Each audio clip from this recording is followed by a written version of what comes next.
3 তারিখ অর্থাৎ পরশুদিন বেলা 11টার দিকে আমার ফোনে একটি কল আসে। আমি বিধানসভার উদ্দেশ্যে যাচ্ছিলাম, সেই সময় একটা কল আসে। কলটা রিসিভ করার পরে রীতিমতো আমাকে শাসানি দেওয়া হয়, আমাকে হুমকি দেওয়া হয়, আমাকে মেরে ফেলবে, আমাকে খুন করবে, আমার গলা কেটে নেবে, আমি কেন বাড়াবাড়ি করছি, আমি নাকি মমতা ব্যানার্জিকে হারাতে চাইছি, এই ধরনের একাধিক কথা বলে, যেটা আমাকে থ্রেট দেওয়া হয়, প্রাণনাশের হুমকি দেওয়া হয়। আমি যাতে এই যে লড়াইটা করছি সমাজের জন্য, তা থেকে যাতে পিছিয়ে আসি, এই ধরনের ভয় দেখানো আমাকে হচ্ছে।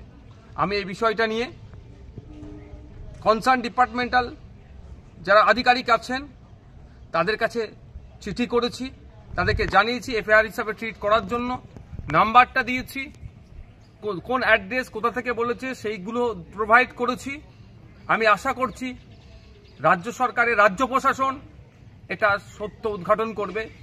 তবে একটা কথা, আমি ন্যায়ের পথে আছি, অন্যায়ের বিরুদ্ধে লড়াই করছি।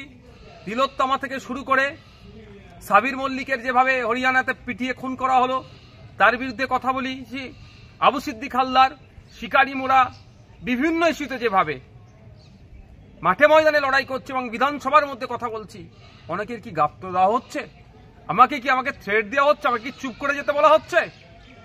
আমি সরাসরি এই মুহূর্তে বলবো না, কারণ আমাকে ওই বক্তব্যের মধ্যে বলেছে, যে ফোন করেছিল যে আমি নাকি মমতা ব্যানার্জির সাথে পাঙ্গা নিচ্ছি, যদি না পাঙ্গা নিয়ে বন্ধ করি তাহলে আমাকে গলা কেটে খুন করা হবে।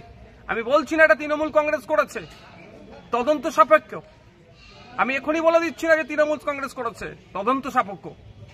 তারপরেও বলছি বিচার ব্যবস্থা আছে, আমি প্রশাসনকে জানিয়েছি সত্য উদ্ঘাটন করুক, এর পেছনে কি ষড়যন্ত্র আছে, কি রহস্য আছে, কার বা কাদের কথা শুনে আমাকে এই ধরনের ফোন করে সরাসরি আমার গলা কেটে নেবে, আমাকে খুন করবে, আমাকে হত্যা করবে করে বলার সাহস পাচ্ছে।